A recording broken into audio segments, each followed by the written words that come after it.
Mahkamah Konstitusi menolak gugatan terkait batas usia Capres-Cawapres dalam pasal 169 huruf Q Undang-Undang Nomor 7 Tahun 2017 tentang pemilihan umum lewat sidang pleno putusan yang digelar di Gedung MK Jakarta pada Senin 16 Oktober. Putusan ini terkait gugatan dari Partai Solidaritas Indonesia.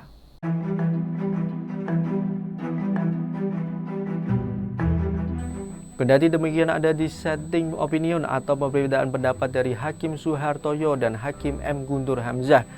Adapun putusan ini disepakati lewat rapat pemusyawaratan hakim oleh 9 hakim konstitusi, yaitu Anwar Usman, Saldi Isra, Arif Hidayat, Manahan Sitompul, Daniel Yusmik Fok, Eni Nurbaningsih, M. Guntur Hamzah, Suhartoyo, dan Wahiduddin Adams. Permohonan ini diajukan oleh Partai Solidaritas Indonesia yang diwakili Giring Ganesa, Jumario, dan Dea Tunggahesi.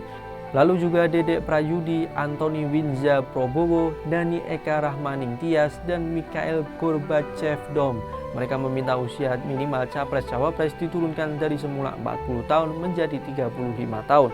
Anwar mengatakan permohonan para pemohon tidak beralasan menurut hukum untuk keseluruhannya. Putusan ini diwarnai perbedaan pendapat atau dissenting opinion dari dua hakim konstitusi, yaitu Suhartoyo dan Guntur Hamzah. Perkara batas usia minimal Capres-Cawapres ini digugat oleh sejumlah pihak. MK membacakan total putusan untuk 6 perkara dan putusan atau ketetapan untuk 1 perkara pada hari ini.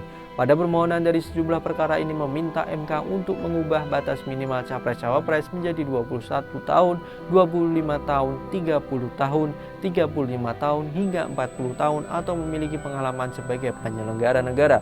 Perkara ini menjadi sorotan publik dan dikaitkan dengan wacana anak sulung Presiden Joko Widodo sekaligus Wali Kota Solo Gibran Rakabuming Raka maju jadi cawapres di Pilpres 2024. Sebab jika merujuk undang-undang saat ini usia Gibran yang baru 36 tahun belum memenuhi syarat. Sejumlah pihak menduga permohonan uji materi Undang-Undang Pemilu di MK ini demi melancarkan langkah Gibran. Terlebih ada pemohon yang sempat menyinggung sosok Gibran dalam permohonannya.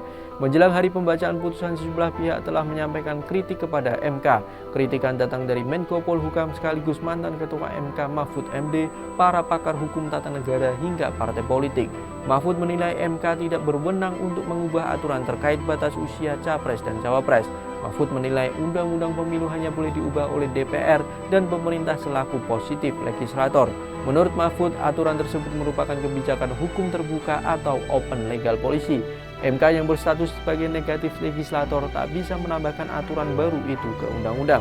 Selain batas usia minimal, ada pula sejumlah pemohon yang meminta MK menetapkan batas usia maksimal Capres-Cawapres, namun sidang perkara masih berjalan di MK.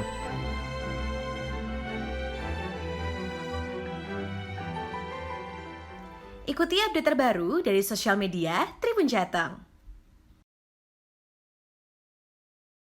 Download Tribun X sekarang, menghadirkan lokal menjadi Indonesia.